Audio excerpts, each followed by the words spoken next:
There's this hidden force, right? It's something that quietly messes up our best plans for growth.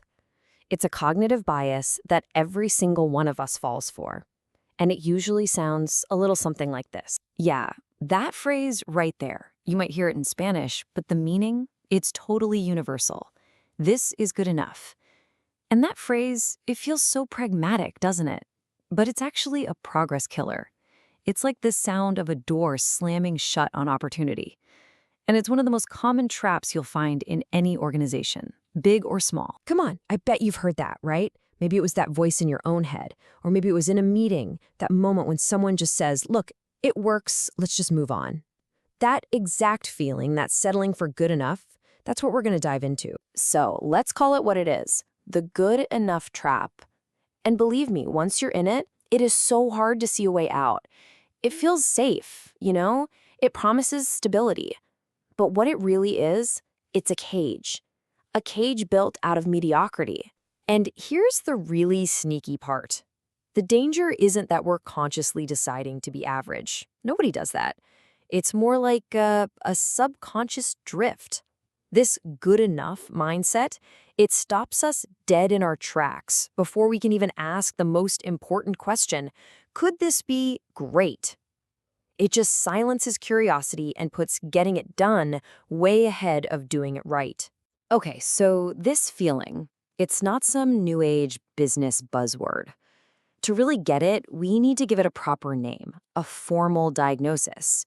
Because it turns out this is a pattern of human behavior that was spotted decades and decades ago. Yeah, this whole idea actually goes back to a Nobel Prize winner, Herbert Simon. He was a total pioneer in studying how organizations and the people in them actually think. And what he figured out was that we humans, we almost never make the perfect optimal choice. Instead, we do something else entirely. And he came up with a great word for it, satisficing. It's kind of a mashup of satisfy and suffice. It's our natural tendency to stop looking for answers the second we find one that's just good enough. It hits the bare minimum. And look, from an evolutionary standpoint, that totally makes sense. You can't spend all day analyzing every single berry on the bush, right?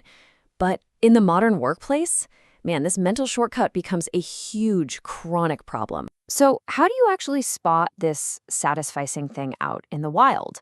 It's tricky because it usually disguises itself as just, oh, that's the way we've always done it. So let's run through a few classic examples. I bet some of these will sound familiar. All right, first up, hiring. This is one of the most critical areas for any team, and we see it here all the time. The bias sounds like this. Well, they check all the boxes. And just like that, the search is over. We hire the candidate who's sufficient, not the one who's transformational. We completely miss out on the person who could have multiplied the whole team's potential. Next, let's talk about processes. The systems we use every single day. Think about that clunky spreadsheet you have to use, or that approval chain that makes no sense. We just accept them, right? Because, hey, they get the job done. But what we never do is calculate the hidden cost, all the wasted hours, the frustration, the momentum that just evaporates. And of course, this trap extends to our tools, the technology, the software, the resources we rely on. We get a report, it has some basic numbers, and we say, yep, that's sufficient. But hang on, does it actually give us any insight? Does it help us make a smarter decision? So often the answer is just no. Because sufficient data is not the same thing as useful intelligence. And maybe the toughest one of all is how this whole bias messes with our idea of experience. We start to mistake just repeating something over and over for real expertise. You have to ask yourself, has that person really been doing a task for 10 years?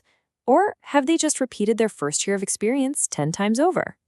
The good enough trap makes us too afraid to even ask that question. Okay, so why is this so dangerous? I mean, it sounds kind of harmless, right?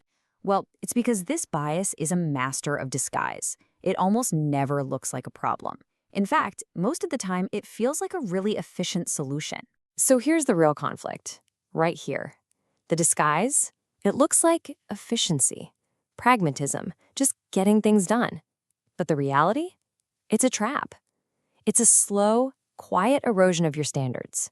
It's a barrier that silently lowers the ceiling on what you and your team can actually achieve. And this really gets to the heart of the problem. When everything is just good enough, nobody dares to imagine how it could be truly great.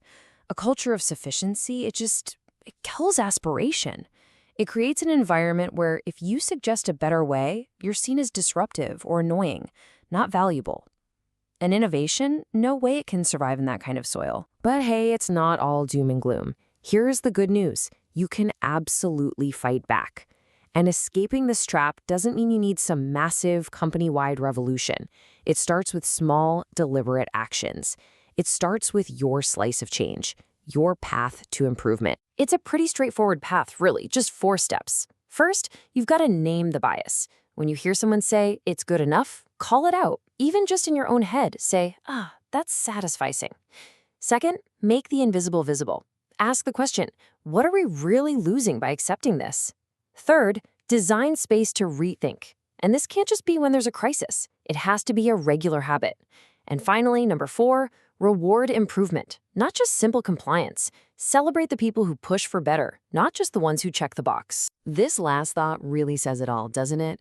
Sufficient is not always correct. And often, sufficient is what keeps you right where you are. Think about that. It's the anchor holding you in place while everyone else is sailing right on by. Breaking free from that anchor, it starts the moment we realize that good enough, well, it just isn't. So, I'll leave you with this question.